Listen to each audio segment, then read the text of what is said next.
Welcome to this Perceptive Readers Podcast. Hi, I'm James Lynch. Welcome to this Perceptive Readers Spiritual Thoughts. It's a week of special spiritual thoughts. Today we're going to talk about what Jesus did when he was on this earth to heal people. Yes, his help was direly needed. And the account that is picked today is going to be read from a different translation.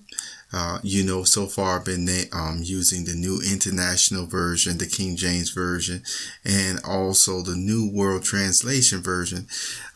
There is a version, though, today for this reading account in Matthew chapter 9 that I want to use the English Standard Version.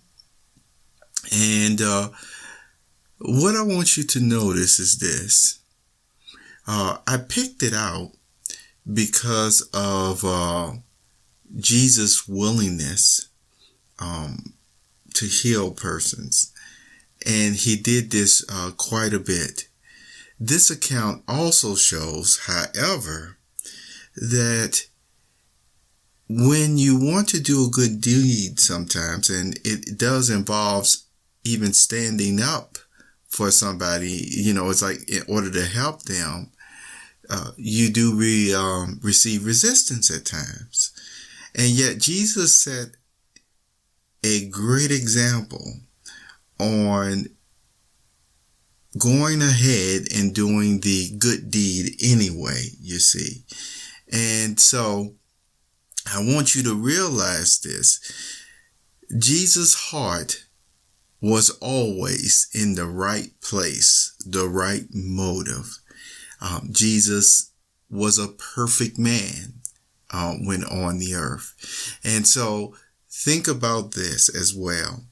The same way he healed these physical ailments, he can also heal emotional ailments, trauma, things of that nature.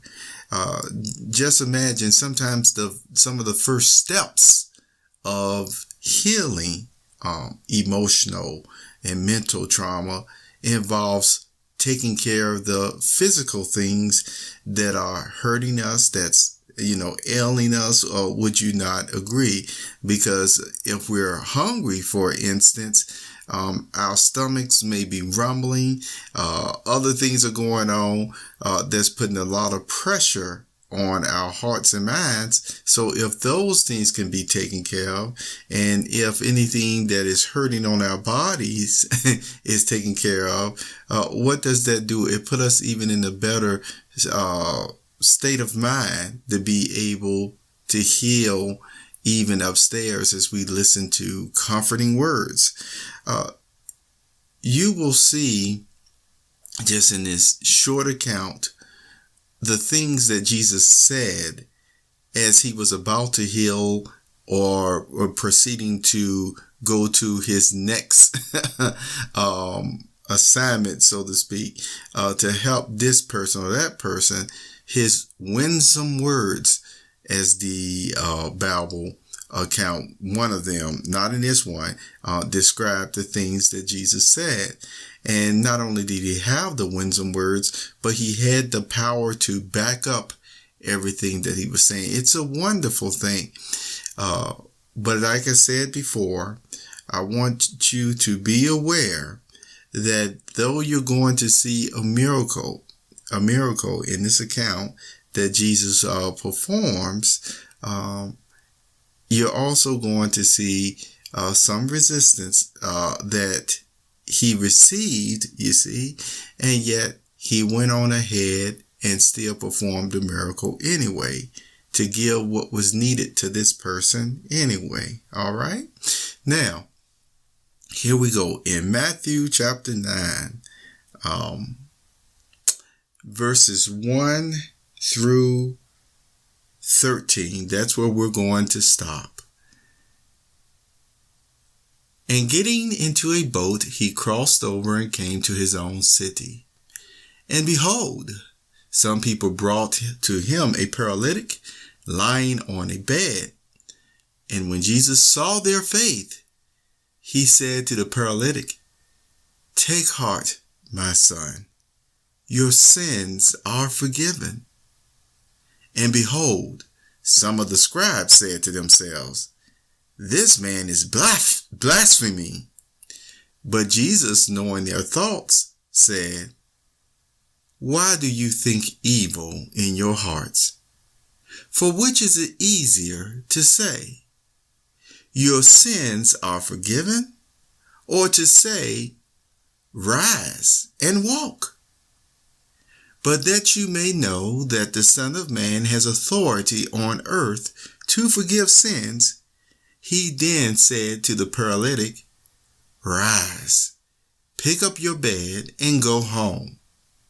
And he rose and went home. When the crowd saw it, they were afraid, and they glorified God who had given such authority to men. As Jesus passed on from there, he saw a man called Matthew sitting at the tax booth, and he said to him, "Follow me."